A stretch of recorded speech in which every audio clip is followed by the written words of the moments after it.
Have you ever heard of CUPID? C-U-P-I-D.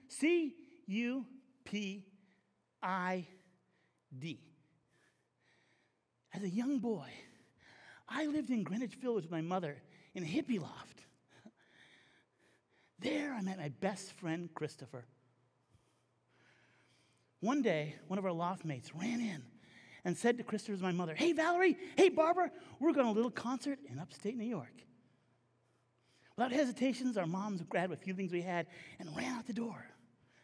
There was a giant bus painted with flowers and words like love and peace. And it took us to a little concert in a place called Woodstock. Yeah, that Woodstock. There, Christopher and I bonded as close friends. I loved him.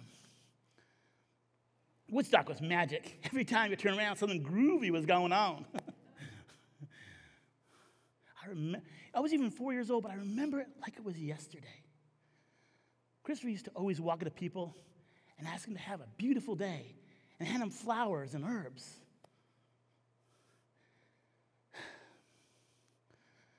The festival of music and culture were in the air. It was a fantastic time to be alive. Christopher and I had many adventures. We went around. Everywhere we went, he asked me to plant trees. However, when I was 10, Christopher was 10, Christopher, his mother and father were tragically killed by a drunk driver. I was devastated. I loved him dearly. He was the brother I never had. I couldn't believe he was gone forever. After that, I was afraid to drive in cars. What was the meaning of his death? After all he wanted to do was tell everyone the world would be a better place if we just helped each other. During my sorrow, my grandmother Nita invited me to Washington, D.C. What made the most lasting impression on me was a trip to the National Portrait Gallery and new exhibit honoring the Roosevelts. Looking at Eleanor Roosevelt's words, my grandmother whispered her words to me. When you cease to make a contribution, you begin to die. When you cease to make a contribution, you begin to die. These words impacted me so much. From that day forward, I made a promise to myself and to Christopher's memory, who was always an inspiration in helping others, that everything I would do would have some level of contribution. Having been an avid volunteer ever since that memorable day in our nation's capital, and allegiance to my dear friend, I've spent a lot of time thinking about volunteerism, what it means, and how to become a more powerful volunteer. Over time, I've developed a philosophy of volunteerism. I created the CUPID Factor, C-U-P-I-D.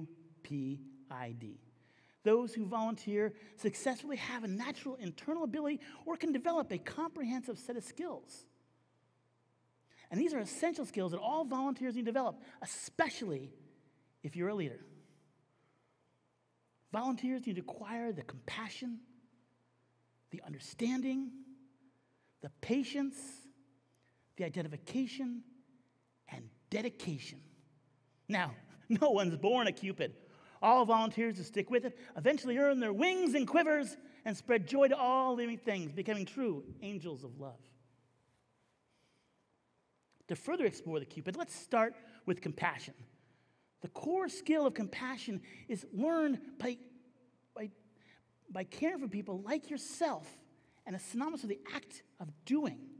The compassionate volunteer gets involved when others might choose to keep their distance and motivates others to do the same. I recall an incident with a woman who came into a shelter. She was obviously on the edge of panic, distressed. No one could communicate with her. I just sat down with her and held her hand for a few moments. After a few minutes, a calmness came over her, and we were able to help her much more effectively. Next is understanding whom you are serving and what support is needed. When different people have different problems, they come into you, and they all have different needs. When I'm running a shelter for the Red Cross, the first question I ask is what support is needed for the people coming into my shelter, for the community coming into my shelter. Do they need food?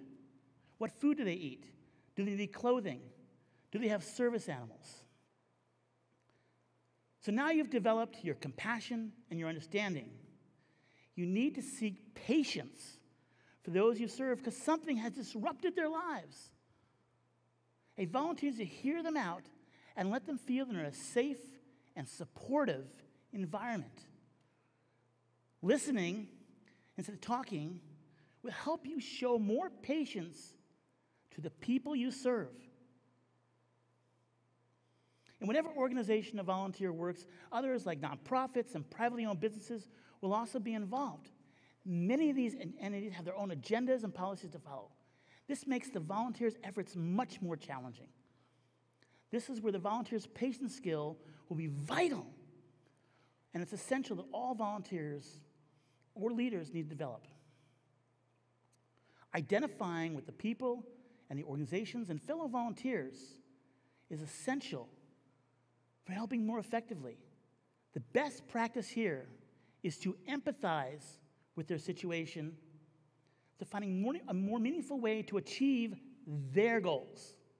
Okay, so you're almost a CUPID. You have the skills of compassion, understanding, patience, and identification. Lastly, a successful volunteer needs to have a strong sense of dedication. This is a quality of being loyal or devoted to a task, cause, or purpose, and comes with the territory of volunteering. The dedication sets us apart from those who merely dream to those who actually make things happen and keeps us motivated when faced with challenges and setbacks and requires discipline, focus, and a commitment to seeing things through, even if they're tough.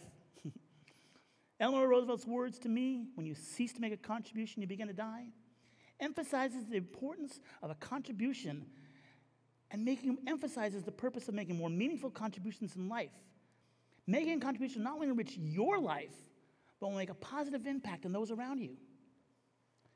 Now, Christopher, he led me to believe that it's not about the material things one accumulates in life, but what one accomplishes in service to others. So write down the core skills of compassion, understanding, patience, identification, dedication, and think about which ones you've already mastered and which ones you need to work on.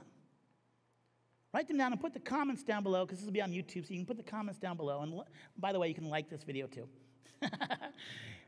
And figure out which ones you need to work on. I guarantee that you will see a better path to becoming a really your own Cupid and spread joy to all living things. As Mahatma Gandhi once said, the best way to find yourself is to lose yourself in service to others.